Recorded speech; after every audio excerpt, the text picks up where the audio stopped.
ओम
शांति शांति ओम शांति।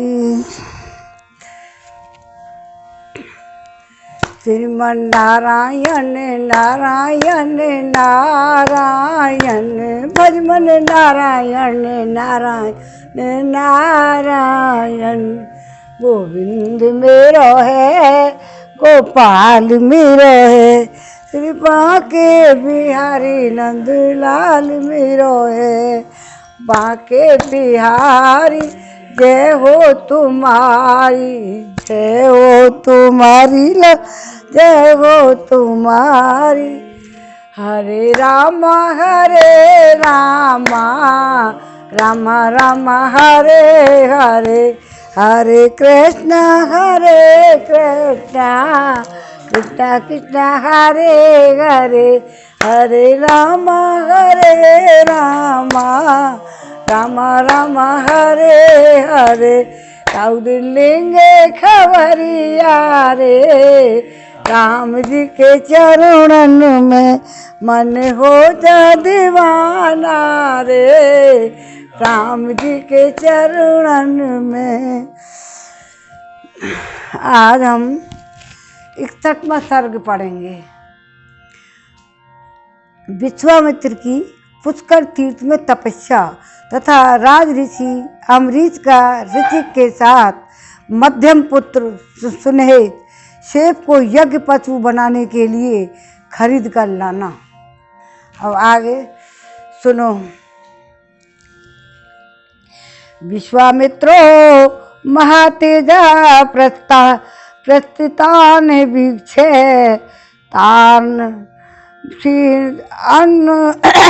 अब्रवीण से रसा शार्दूल सर्वास्तान वनवासिन है। सतानंद जी जब कहते हैं, सतानंद जी की राम जी को सुना रहे हैं कथा, तो सतानंद जी कहते हैं पुरुष सिंह श्री राम यज्ञ में आए हुए उन सब वनवासी ऋषियों को वहां से जाते देख महातेजस्वी विश्वामित्र ने उनसे कहा, महर्षियों, इस दक्षिण दिशा में रहने से हमारी तपस्या में महान विघ्न आ पड़ा है, इसलिए अतएव हम अब दूसरी जगह चले जाएंगे और वहीं जाकर के अपनी तपस्या पूरी करेंगे। विशाल पश्चिम दिशा में जो महात्मा ब्रह्मा जी के 3 पुष्कर हैं, उन्हीं के पास रहकर इस सुखपूर्वक तपस्या करेंगे, क्योंकि वहाँ तपोवन बहुत ही सुखद है। ऐसा कहकर वे महातेजस्वी महामुनि पुष्कर में चले गए और फल मूल का भोजन करके उग्र एवं दुर्ज तपस्या करने लगे। इन्हीं दिनों अयोध्या के महाराज अम्बरीश एक यज्ञ की तैयारी करने लगे।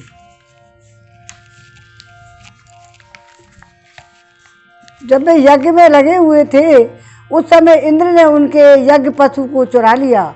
पशु के खो जाने से पुरोहित ने राजा से कहा, राजन, जो पशु वहाँ लाया गया था वह आपको दुर्नीति के कारण खो गया।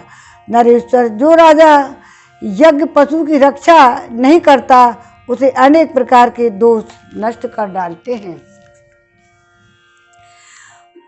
पुरुष प्रवर जब तक कर्म का प्रारंभ होता है, आरंभ होता है, उसके पहले ही खोए हुए पशु की खोज कराकर उसे शीघ्र यहाँ ले आओ, अथवा उसके प्रतिनिधि रूप में किसी पुरुष पशु को खरीद लाओ।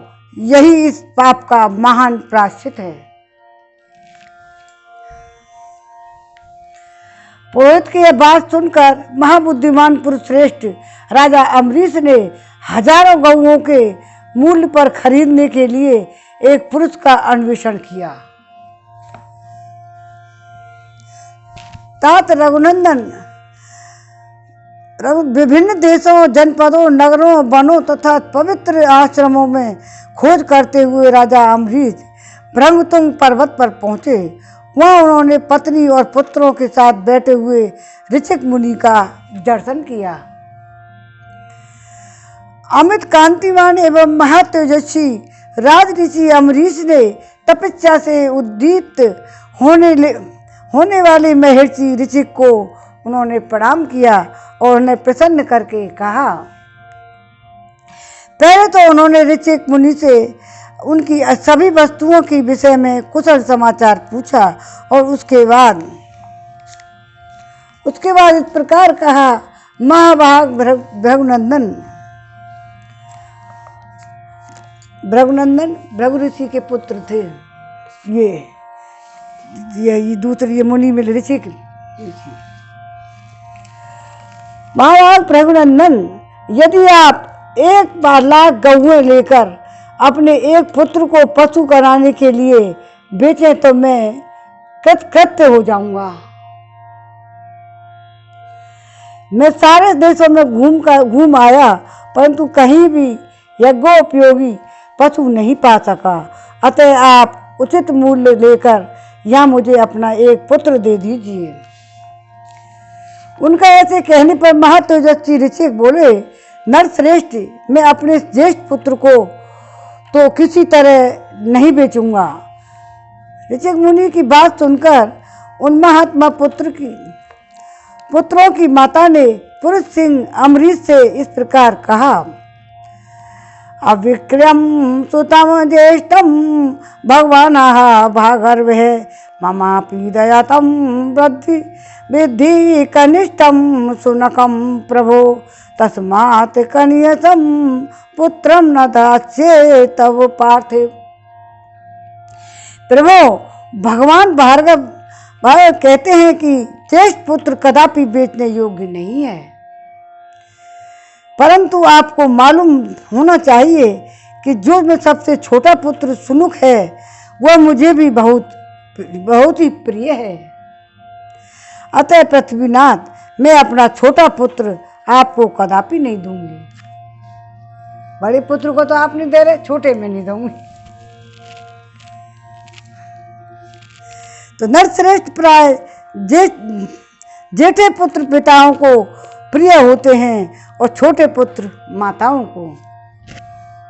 आया समझ में? नरश्रेष्ठ प्राय जेठे पुत्र, बड़ा पुत्र पिता को प्रिय होता है और छोटा पुत्र माताओं को। अतः मैं अपने कनिष्ठ पुत्र की अवश्य रक्षा करूंगी। श्री राम मुनि और उनकी पत्नी के ऐसा कहने पर मदले पुत्र सुने शेप ने स्वयं कहा। राजपुत्र, पिता ने ज्येष्ठ को और माता ने कनिष्ठ को पुत्र को बेचने के लिए अयोग्य बताया है। अतः मैं समझता हूँ इन दोनों की दृष्टि में मदला पुत्र ही बेचने योग्य है, इसलिए तुम मुझे ले चलो।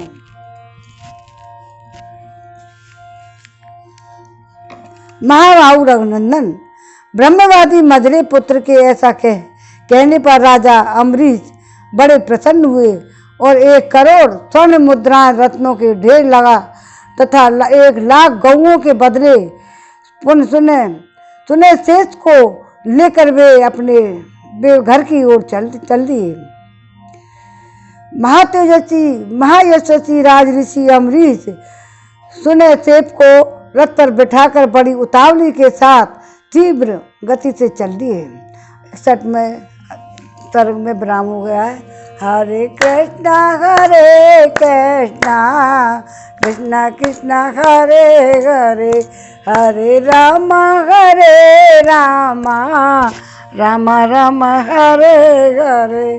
कौ दिन लेंगे खबरिया रे, राम जी के चरणन में मन हो जा दीवाना रे, राम जी के चरणन में। अब हम 62 में सर्ग पढ़ेंगे। वह विश्वामित्र सुने सेब की रक्षा का सफल प्रयत्न और तपस्या। सतानंद जी बोले, नरश्रेष्ठ रघुनंदन महायशस्वी राजा अम्बरीश सुने शेष के साथ लेकर दोपहर के समय पुष्कर तीर्थ में आए, वहां विश्राम करने लगे। श्री राम जब वे विश्राम करने लगे, उस समय महायशस्वी सुनसेन ज्येष्ठ पुष्कर में आकर के ऋषियों के साथ तपस्या करते हुए अपने मामा विश्वामित्र से मिला। वह अत्यंत आतुर और दीन हो रहा था, उसके मुख पर विषाद छा गया था। वह भूख प्यास और परिश्रम से दीन हो मुनि की गोद में गिर पड़ा, इस प्रकार बोला, सौम्य मुनि पुंगव, न मेरे माता हैं न पिता, फिर भाई बंधु कहाँ से हो सकते हैं। मैं असहाय हूँ, अतः आप ही धर्म के द्वारा मेरी रक्षा कीजिए। नरश्रेष्ठ, आप सबके रक्षक तथा अभिष्ट वस्तु को प्राप्त कराने वाले हैं। वे राजा अम्बरीश कृतार्थ हो जाएं और मैं भी विकार रहित दीर्घायु होकर सर्वोत्तम तपस्या करके स्वर्गलोक प्राप्त कर लूं, ऐसी कृपा कीजिए। धर्मात्मन, आप अपने निर्मल चित्त से मुझे अनाथ के नाथ, असहाय के संरक्षक हो जाएं। जैसे पिता अपने पुत्र की रक्षा करता है, उसी प्रकार आप मुझे इस पाप मूलक विपत्ति से बचाइए। सुने शेष की यह बात सुनकर महातपस्वी विश्वामित्र उसे नाना प्रकार से सांत्वना दे अपने पुत्रों से इस प्रकार बोले, बच्चों, शुभ की अभिलाषा रखने वाले पिता जिस पारलौकिक हित के उद्देश्य से पुत्रों को जन्म देते हैं, उसकी पूर्ति का यह समय आ गया है। पुत्रों, यह बालक मुनि कुमार मुझसे अपनी रक्षा चाहता है और तुम लोग अपना जीवन देकर इसका प्रिय करो। तुम सब के सब पुण्यात्मा और धर्मपरायण हो, अतः राजा के यज्ञ में पशु बलि बनकर अग्निदेव को तृप्ति प्रदान करो।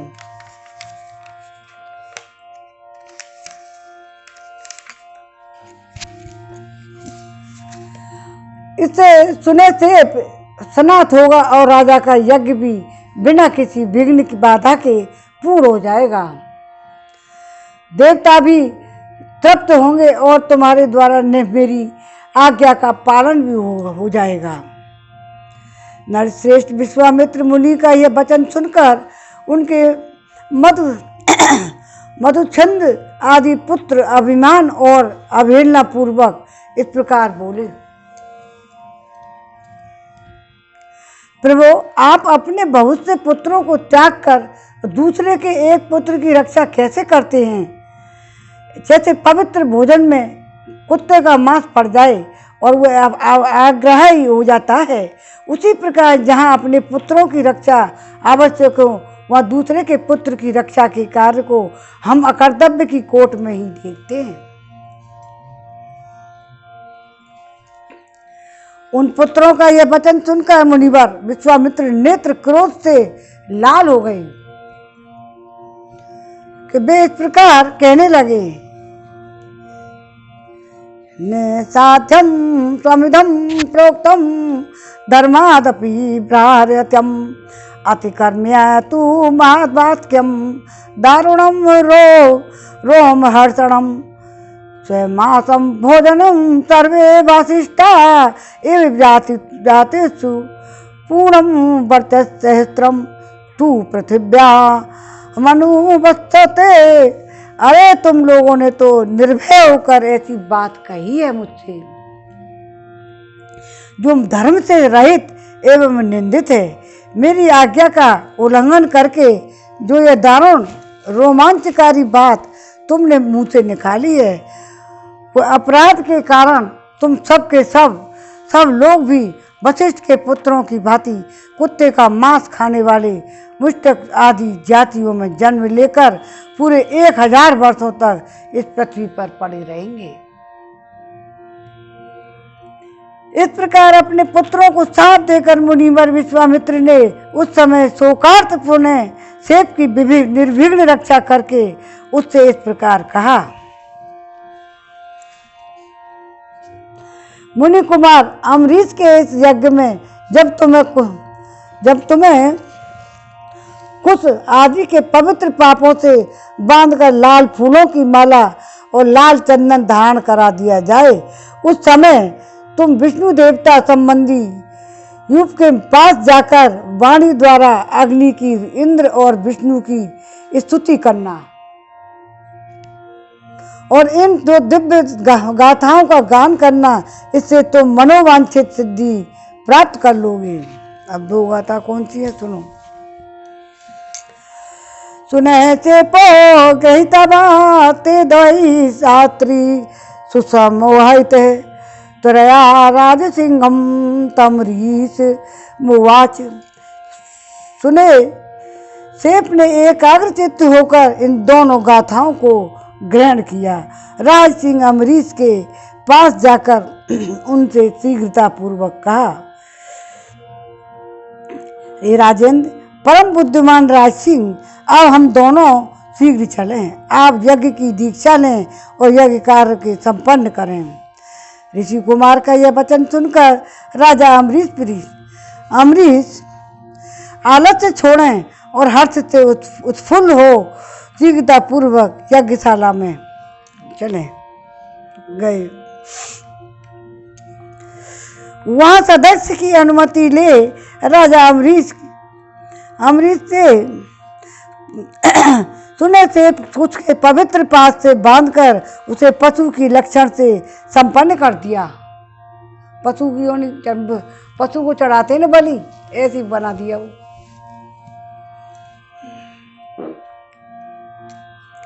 यज्ञ पशु के लाल वस्त्र पहनाकर यूप में बांध दिया। मुनिपुत्र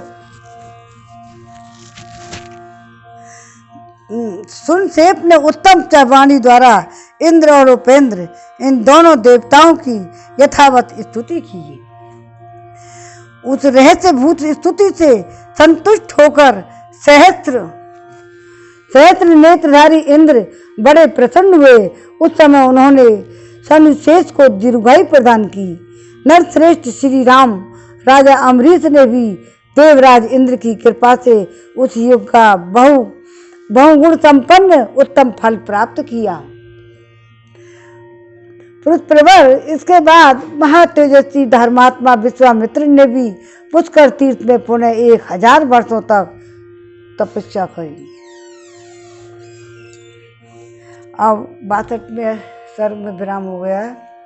श्रीमन नारायण नारायण नारायण, भजमन नारायण नारायण नारायण, श्रीमन नारायण नारायण नारायण।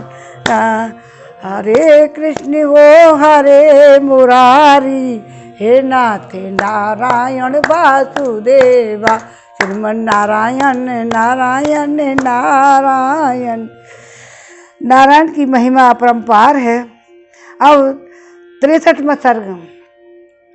विश्वामित्र को ऋषि एवं महेश पद की प्राप्ति होती है और मेनका द्वारा उनका तपोभंग होता है और ब्रह्म ऋषि पद की प्राप्ति के लिए उनकी घोर तपस्या। सतानंद जी कहते हैं, श्री राम जब 1000 वर्ष पूरे हो गए तब उन्होंने व्रत की समाप्ति का स्नान किया। स्नान कर लेने पर महामुनि विश्वामित्र के पास संपूर्ण देवता उन्हें तपस्या का फल देने की इच्छा से वहां आए। विश्वामित्र तो बिल्कुल ऋषि बन के जाएगा। पहले इतनी उम्र कहाँ से मिले, अब 100 साल भी पूरे ना हो। तो हजार वर्ष तो एक बार कर ली थी, फिर दोबारा 1000 करी, हजार साल तो कितनी कितनी तपस्या कर लेती। सतानंद जी इस 1000 वर्ष पूरे हो गए तब उन्होंने व्रत की समाप्ति का स्नान किया। स्नान कर लेने पर महामुनि विश्वामित्र के पास संपूर्ण देवता उन्हें तपस्या का फल देने आए।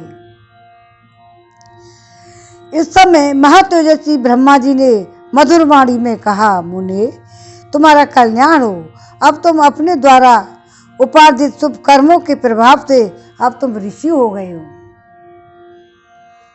उनसे ऐसा कहकर देवेश्वर ब्रह्मा जी पुनः स्वर्ग को चले गए। इधर महातेजस्वी विश्वामित्र पुनः बड़ी भारी तपस्या में फिर लग गए। नरशेष तदंतर बहुत समय व्यतीत होने पर परम सुंदरी अप्सरा मेनका पुष्कर में आई और वहां स्नान की तैयारी करने लगी। महातेजस्वी कुशिक नंदन विश्वामित्र ने वहां उस मेनका को देखा। उसके रूप और लावण्य को कहीं तुलना नहीं थी। जैसे बादल में बिजली चमकती है उसी प्रकार वह पुष्कर के जल में शोभा पा रही थी।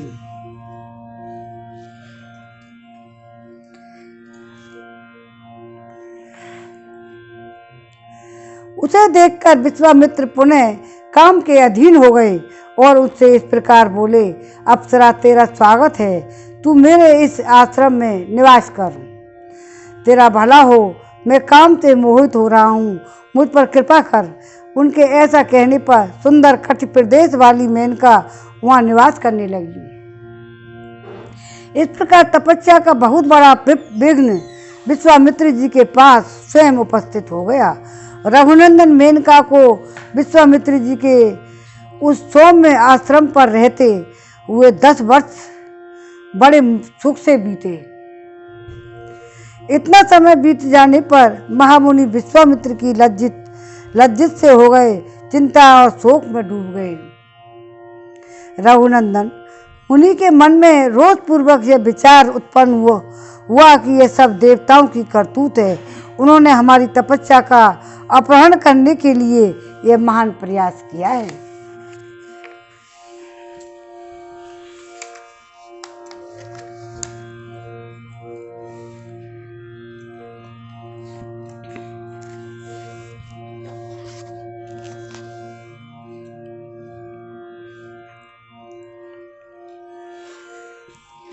मैं काम जनित मोह से ऐसा आक्रांत हो गया कि मेरे 10 वर्ष एक दिन रात के समान बीत गए।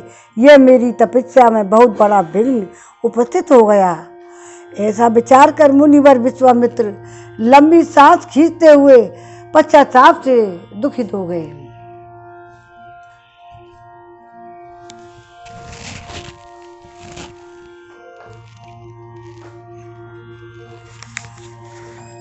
उस समय मेनका अप्सरा भयभीत हो थर थर कांपती हुई हाथ जोड़कर उनके सामने खड़ी हो गई। उसकी ओर देखकर कुशिक नंदन विश्वामित्र ने मधुर वचनों द्वारा उसे विदा कर दिया और स्वयं उत्तर पर्वत पर हिममान पर फिर चले गए।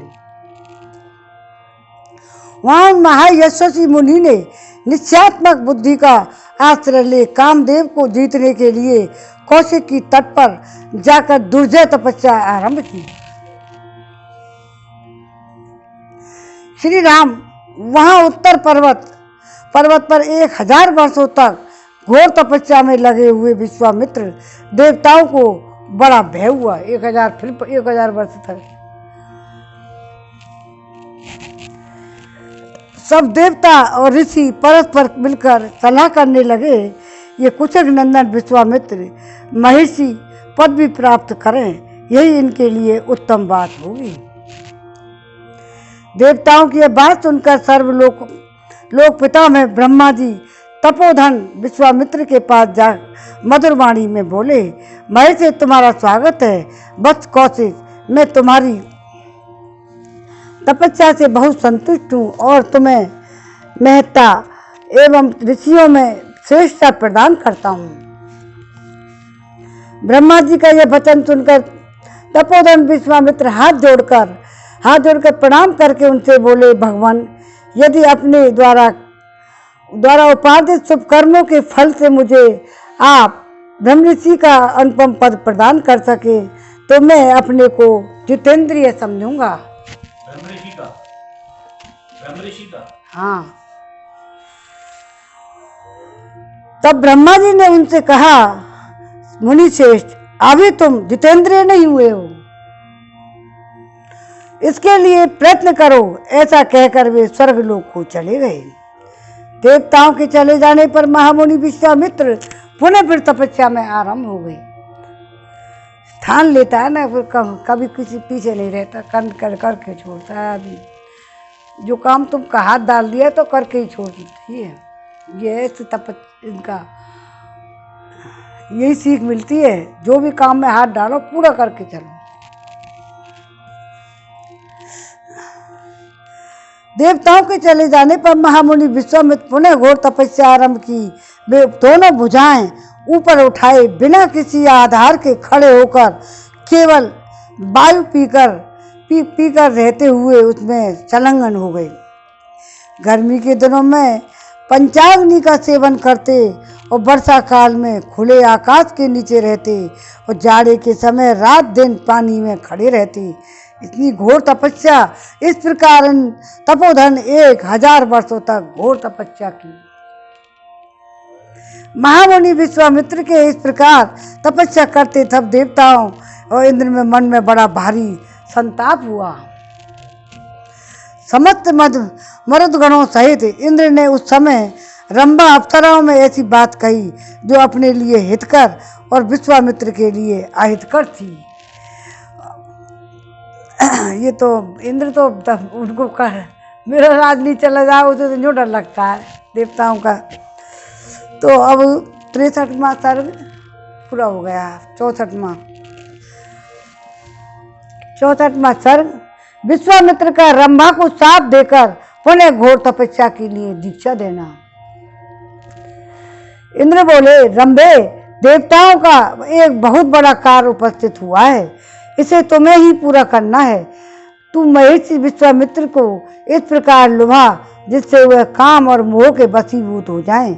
श्री राम बुद्धिमान इंद्र के ऐसा कहने पर वह अप्सरा लज्जित हो हाथ जोड़कर देवेश्वर इंद्र से बोली, सुरपते, ये महामुनि विश्वामित्र बड़े भयंकर हैं, इसमें संदेह नहीं। ये मुझ पर भयानक क्रोध का प्रयोग करेंगे। ततो ही मे भयम देवी प्रसादम कर्तु महर्षि ए विमुक्तस्यता राम सुभयम भीत्या तदा तामुवाच सहस्राक्षो वेपमानां कृतालिम मां भयसी रंभे भद्रम ते कुरध्वं मम शासनम। अतः देवेश्वर, मुझे उनसे बड़ा डर लगता है, आप मुझ पर कृपा करें। श्री राम डरी हुई रंभा, मतलब सतानंद जी कह रहे हैं, श्री राम सुनो, श्री राम डरी हुई रंभा के इस प्रकार के भयपूर्वक कहने पर सहस्र नेत्रधारी इंद्र हाथ जोड़कर खड़ी और थर थर कांपती हुई रंभा से इस प्रकार बोले, रंभे, तू भय न कर, तेरा भला हो, तू मेरी आज्ञा मान ले। वैशाख मास में जबकि प्रत्येक वृक्ष नव पल्लवों से परम सुंदर शोभा धारण कर लेता है, अपनी मधुर काकली से सबके हृदय को खींचने वाले कोकिल और कामदेव के साथ भी मैं भी तेरे पास रहूंगा।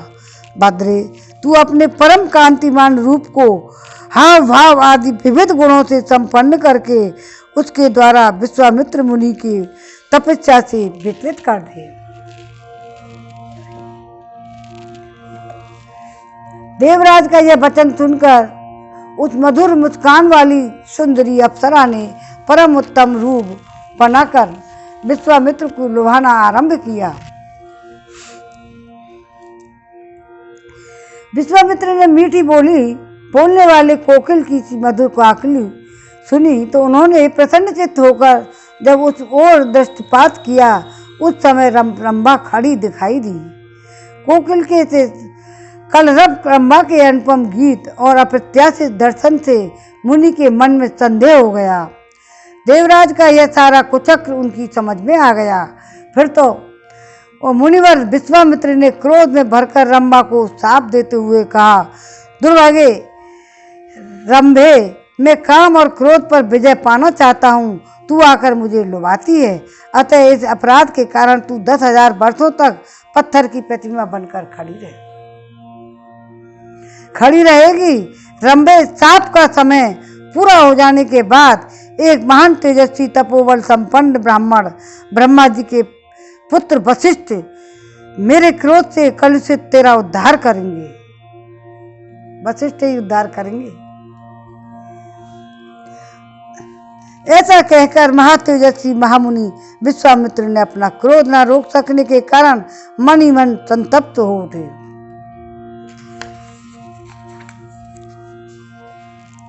मुनि के इस महाशाप से रंभा तत्काल पत्थर की प्रतिमा बन गई। महर्षि का यह शाप युक्त वचन सुनकर कंदर्प और इंद्र वहां से खिसक गए। श्री राम क्रोध से तपस्या का क्षय हो गया और इंद्र श्री राम मतलब वो सतानंद जी बातचीत कर रहे हैं ना राम जी से, तो वो कह रहे श्री राम फिर क्या हुआ, क्रोध से तपस्या का क्षय हो गया और इंद्रियां अभी तक काबू में ना आ सकी। वह विचार कर उन महातेजस्वी मुनि के चित्त को शांति नहीं मिलती थी। कोई ना कोई आजाद डिस्टर्ब करनी। तपस्या का अपहरण हो जाने पर उनके मन में यह विचार उत्पन्न हुआ, अब न हो जाए क्रोध करो, अब न तो क्रोध करूंगा और न किसी पे अवस्था में मुंह से कुछ बोलूंगा, अथवा 100 वर्षों तक वे श्वास भी नहीं लूंगा। इंद्रियों को जीतकर इस शरीर को सुखा डालूंगा। अब सांस भी नहीं लिया। जब तक अपनी तपस्या के उपार्जित ब्राह्मण तत्व मुझे प्राप्त ना होगा, तब तक चाहे अत्यंत वर्ष बीत जाएं, मैं बिना खाए पिए खड़ा रहूंगा और सांस तक नहीं लूंगा। ब्राह्मण यूं ही ना बन जाए। ब्राह्मण जो कहते हैं ना ब्राह्मण है, कोई ना कोई ऐसा कर्म होता है जब ब्राह्मण जन्म मिलता है। ब्राह्मण जो ही नहीं बन जाते। कितनी तपस्या कर लिए, अभी ब्रह्म तत्व को नहीं पहुंचे हैं। विश्वामित्र क्यों क्षत्रिय थे वो। तपस्या करते करते मेरे सारी शरीर के अवयव कदापि नष्ट नहीं होंगे रघुनंदन, ऐसा उन्होंने कहा। ऐसा निश्चय करके मुनिवर विश्वामित्र ने पुनः 1000 वर्षों तक तपस्या करने के लिए दीक्षा ग्रहण की। उन्होंने जो प्रतिज्ञा की थी उसकी संसार में कहीं किसी की तुलना नहीं है विश्वामित्र से।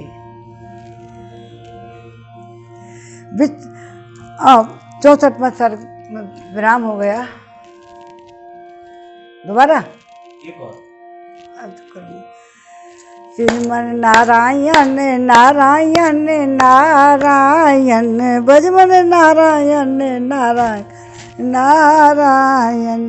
गोविंद मेरो है गोपाल मेरो है, श्री बांके बिहारी नंदलाल मेरो है। बांके बिहारी जय हो तुम्हारी, जय हो तुम्हारी लाला, जय हो तुम्हारी। अब 65वां सर्ग। विश्वामित्र की घोर तपस्या उन्हें ब्राह्मणत्व की प्राप्ति और राजा जनक का उनकी प्रशंसा करके उनसे विदा ले राजभवन को लौटना। सतानंद जी कहते हैं, श्री राम पूर्वोक्त प्रतिज्ञा के अनंतर महामुनि विश्वामित्र उत्तर दिशा को त्याग कर अब पूर्व दिशा में चले गए। वहीं रहकर अत्यंत कठोर तपस्या करने लगे। रघुनंदन 1 सहस्त्र वर्षों तक परम उत्तम मौन व्रत धारण करके वे परम दुष्कर तपस्या में लगे रहे। उनके इस तपस्या की कहीं तुलना न थी। 1000 वर्ष पूर्ण होने तक वे महामुनि काष्ठ की भांति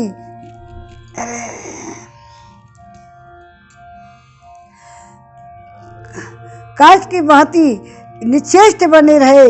बीच बीच में उन पर बहुत से विघ्नों का आक्रमण हुआ, परंतु क्रोध उनके अथवा जो 100 वर्षों तक मैं श्वास भी न छोड़ूंगा, इंद्रियों को जीतकर इस शरीर की सुखा डालूंगा। नहीं तो पहले ही कर लिया। 1000 वर्ष तक पूर्ण होने तक वे महामुनि काष्ठ की भांति निश्चेष्ट बने रहे और बीच बीच में उन पर बहुत से विघ्नों का आक्रमण हुआ, परंतु क्रोध उनके भीतर नहीं घुसने पाया। फिर श्री राम फिर क्या हुआ, अपने भी निश्चय पर अटल रहकर उन्होंने अक्ष तप का अनुष्ठान किया। उनका 1 सहस्त्र वर्षों का व्रत पूर्ण होने पर वे महान व्रतधारी महर्षि का व्रत समाप्त करके अन्न ग्रहण करने को उद्यत हुए। रघुकुल भूषण इसी समय इंद्र ने ब्राह्मण के भेष में आकर उनसे तैयार अन्न की याचना की।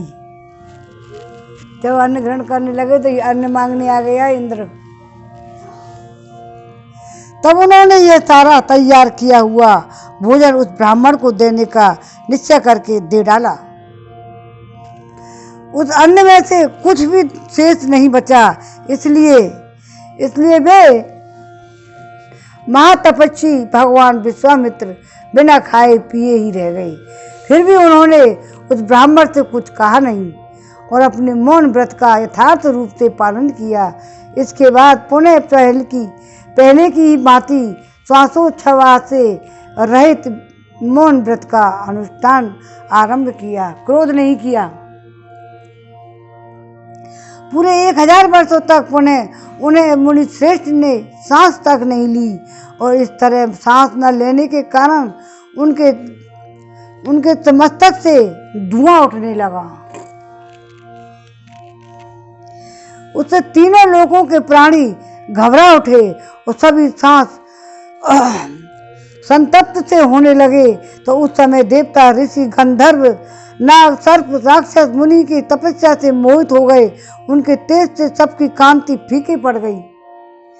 वे सबके सब दुखों से व्याकुल हो गए और पिता में ब्रह्मा जी से बोले, देव, अनेक प्रकार के निमित्तों द्वारा महामुनि विश्वामित्र को लोभ और क्रोध दिलाने का चेष्टा की गई, किंतु वे अपनी तपस्या के प्रभाव से निरंतर आगे बढ़ते जा रहे हैं।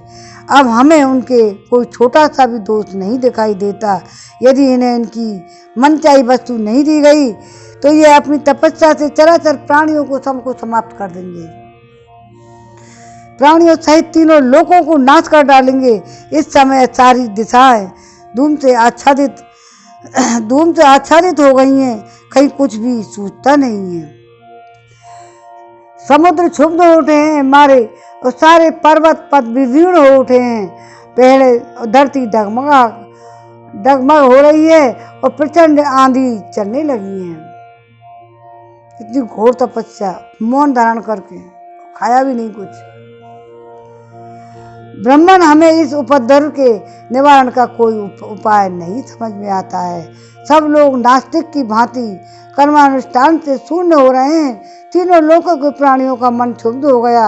अब सभी किन कर्तव्य मूल हो रहे हैं। महर्षि विश्वामित्र की तेज से सूर्य की प्रभा फीकी पड़ रही है। भगवान, वे महाकांतिमान मुनि अग्नि स्वरूप हो रहे हैं। हे देव, महामुनि विश्वामित्र जब तक जगत के विनाश का विचार नहीं करते तब तक भी उन्हें प्रसन्न कर लेना चाहिए। उसी पहले, जब तक विनाश नहीं हो उससे पहले प्रसन्न कर लो। जैसे पूर्व काल में प्रलयकालिक अग्नि ने संपूर्ण त्रिलोकी को दग्ध कर डाला था, उसी प्रकार ये भी सबको जलाकर भस्म कर देंगे। यदि ये देवताओं का राज प्राप्त करना चाहें तो भी इन्हें दे दिया जाए और इनके मन में जो भी अभिलाषा हो उसे आप पूर्ण कर दीजिए। तदंतर ब्रह्मा आदि सब देवता महात्मा विश्वामित्र के पास जाकर मधुर वाणी में बोले, ब्रह्मऋषि, तुम्हारा स्वागत है। हम तुम्हारी तपस्या से बहुत संतुष्ट हुए हैं। कुशिक नंदन, तुमने अपनी उग्र तपस्या से ब्राह्मणत्व को प्राप्त कर लिया है। बोलो विश्वामित्र भगवान की जय। ब्राह्मण मृदगणों सहित मैं तुम्हें दीर्घायु प्रदान करता हूँ, तुम्हारा कल्याण हो। सो तुम मंगल के भागी बनो और तुम्हारी जहाँ जो भी इच्छा हो वह सुख पूर्वक बताओ।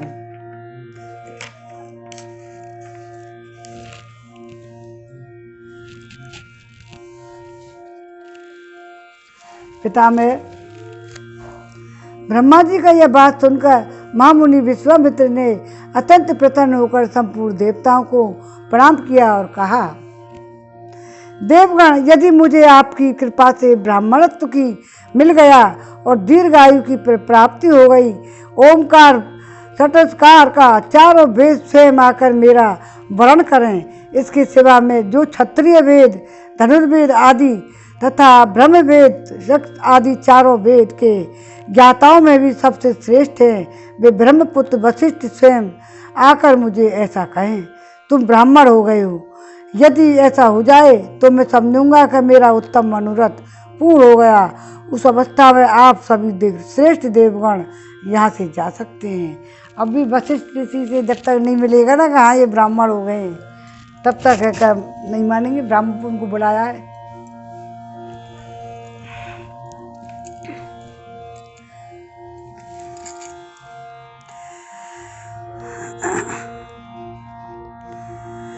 आपके दर्शन से मुझे बड़ा लाभ हुआ है, अनेक प्रकार के गुण उपलब्ध हुए हैं। आज कहाँ पहुंच गए? देवताओं के मंत्र जप करने वालों में श्रेष्ठ वशिष्ठ मुनि को प्रसन्न किया और इसके बाद ब्रह्म ऋषि वशिष्ठ ने एवं मस्तु कहकर विश्वामित्र को महर्षि होना स्वीकार कर लिया। क्या होना स्वीकार कर लिया? ऋषि होना, ब्रह्म ऋषि, महर्षि कहे ना मुनि। अब दोबारा बताऊं इस लाइन को, केवल लास्ट वाली लाइन। अभी देखो, देवगण, यदि मुझे आपकी कृपा से ब्राह्मणत्व मिल गया है तो दीर्घ आयु की भी प्राप्ति हो गई है, तो ओंकार षटकार वसटकार और चारों वेद स्वयं आकर मेरा वर्ण करें सभी आमें। इसके सिवा जो क्षत्रिय वेद, धनुर्वेद आदि ब्रह्मवेद, ऋक और आदि चारों वेद के ज्ञाताओं में सभी सबसे श्रेष्ठ हैं, वे ब्रह्मपुत्र वशिष्ठ स्वयं मुझसे आकर ऐसा कहे कि तुम ब्राह्मण हो गए हो। यदि ऐसा हो जाए तो मैं समझूंगा मेरा उत्तम मनोरथ पूर्ण हो गया। अब उस अवस्था में आप सभी श्रेष्ठ देवगण यहाँ जा सकते हैं। अब तब देवताओं ने मंत्र जप से करने वालों में श्रेष्ठ वशिष्ठ मुनि को प्रसन्न किया और इसके बाद ब्रह्म ऋषि वशिष्ठ ने एवं मस्तु कहकर विश्वामित्र को ब्रह्म ऋषि होना स्वीकार कर लिया। इनका झगड़ा समाप्त हो गया। लड़ाई हुई ना इनके ऊपर ही, तो उनके साथ मित्रता स्थापित कर ली। मुने, तुम ब्रह्म ऋषि हो गए हो, इसमें संदेह नहीं है। तुम्हारा सब ब्राह्मणोचित संस्कार संपन्न हो गया। ऐसा कहकर संपूर्ण देवता जैसे आए थे वैसे ही लौट गए। इस प्रकार उत्तम ब्राह्मणत्व प्राप्त करके धर्मात्मा विश्वामित्र ने भी मंत्र जप करने वालों में श्रेष्ठ महर्षि वशिष्ठ का पूजन किया।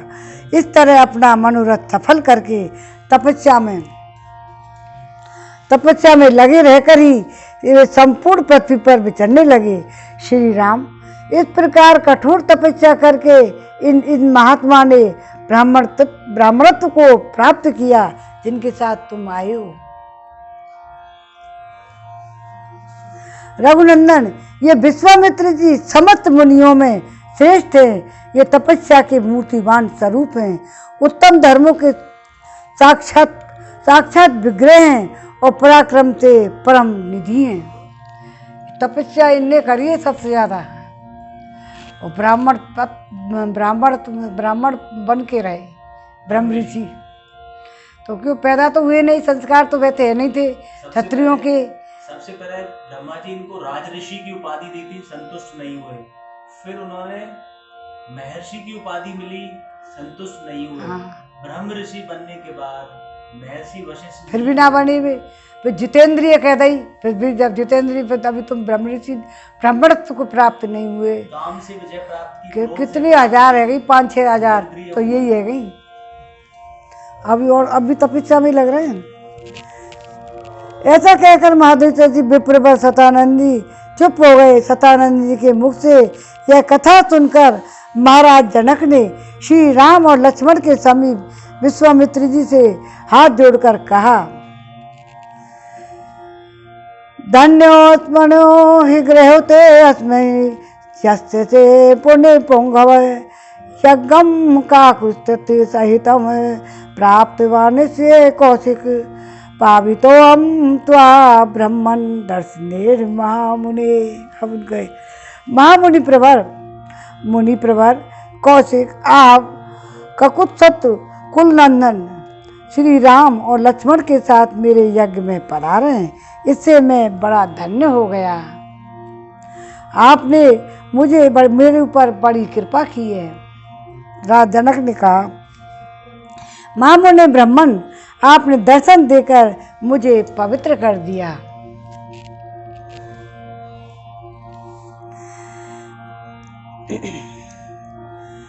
आपके दर्शन से मुझे बड़ा लाभ हुआ है। अनेकों प्रकार के गुण उपलब्ध हुए। ब्राह्मण, आज इस सभा में आकर मैंने महात्मा राम तथा अन्य सदस्यों के साथ आपके महान तेज प्रभाव का वर्णन सुना है, बहुत से गुण सुने हैं। ब्राह्मण सतानंद जी ने आपके महान तप का वृत्तांत विस्तार पूर्वक बताया है, कहीं नहीं मिलेगा। और ये इसी में जो यहाँ मिला है रामायण में, वाल्मीकि रामायण में। कुशिक नंदन, आपकी तपस्या अप्रमेय है, आपका बल अनंत है तथा आपके गुण भी सदा ही माप और संख्या से परे हैं। फिर भी राक्षस लोग इनको परेशान करते थे, तो खुद ना करते क्रोध, पर अब भगवान राम को लाई इसलिए। प्रभु, आपकी आश्चर्यमयी कथाओं के श्रवण से मुझे तृप्ति नहीं होती है, किंतु मुनि श्रेष्ठ यज्ञ का समय हो गया है। सूर्यदेव जो ढलने वाले हैं लगे हैं। जब करने वालों में श्रेष्ठ महातेजस्वी मुनि, आपका स्वागत है। कल प्रातः काल फिर मुझे दर्शन दें। इस समय मुझे जाने की आज्ञा प्रदान करें। राजा के ऐसा कहने पर मुनिवर विश्वामित्र जी ने मन ही मन बड़े प्रसन्न हुए। उन्होंने प्रीतियुक्त नरश्रेष्ठ राजा जनक की प्रशंसा करके शीघ्र उन्हें विदा कर दिया। उस समय मिथिलापति देवराज जनक ने मुनिश्रेष्ठ विश्वामित्र से पूर्वोक्त बात कहकर अपने उपाध्याय और बंदी बांधवों के साथ उनकी शीघ्र परिक्रमा की, फिर वहां से चल दिए। तत्पश्चात धर्मात्मा विश्वामित्र भी महात्माओं से पूजित होकर श्री राम लक्ष्मण के साथ अपने विश्राम स्थान पर लौट आए। आओ 65वां सर्ग पूरा हुआ। आप विराम नहीं देते हैं। चलो आप आरती वारती भजन जो हो जाए करो।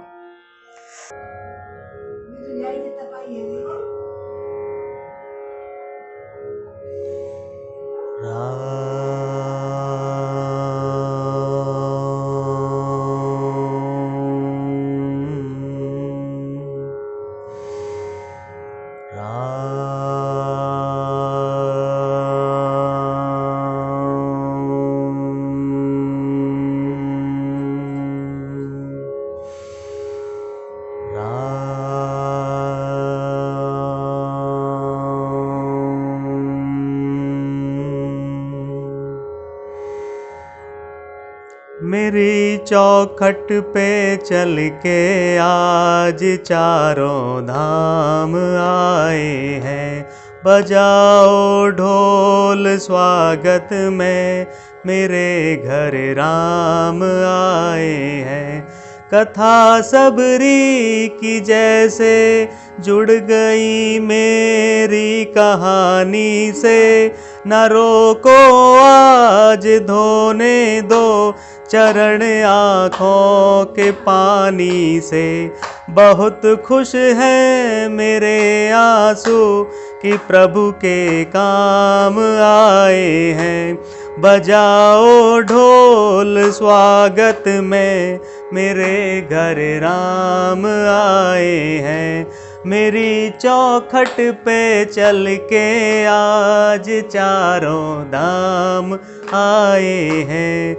बजाओ ढोल स्वागत में, मेरे घर राम आए हैं। कथा सबरी की जैसे जुड़ गई मेरी कहानी से, न रोको आज धोने दो चरण आँखों के पानी से।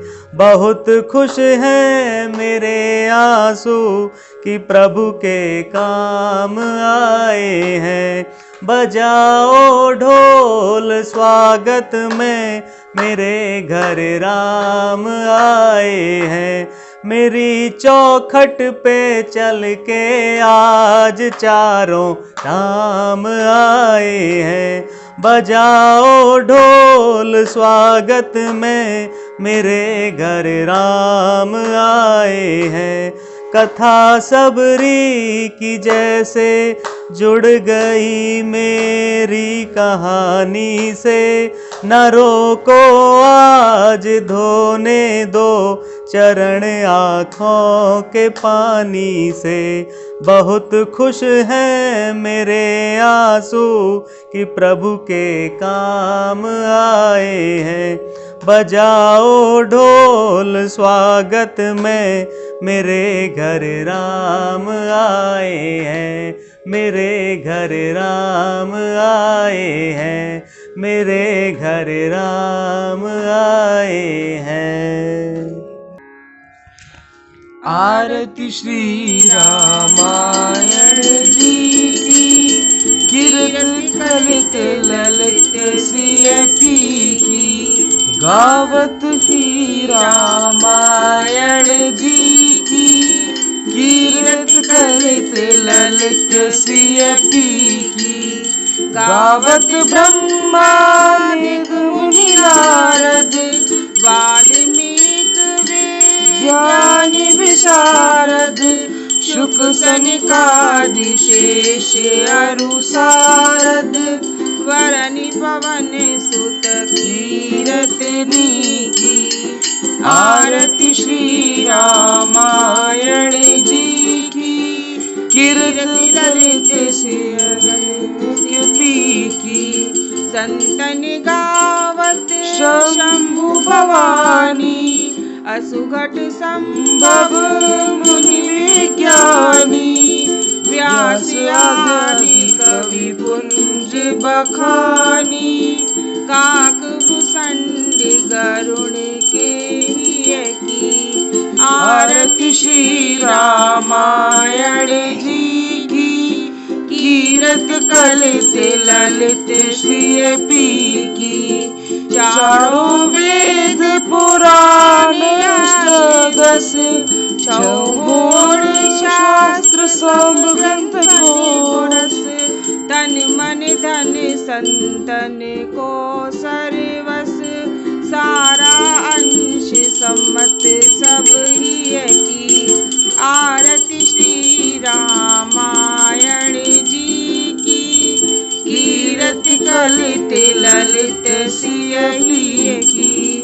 कलिमल हरनि विषय रस फीकी, सुभग श्रृंगार मुक्ति जुवती की।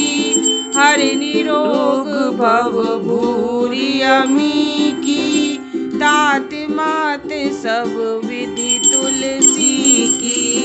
आरती श्री रामायण जी की, कीर्ति कलित ललित सिय की। आरती श्री रामायण जी की, कीर्ति कलित ललित सिय की। बोल सियापति रामचंद्र की जय। बोलो ब्रह्म ऋषि विश्वामित्र जी की जय। बोलो वशिष्ठ जी महाराज की जय। बोलो सियापत रामचंद्र की जय। संतन की जय। आज के आनंद की जय।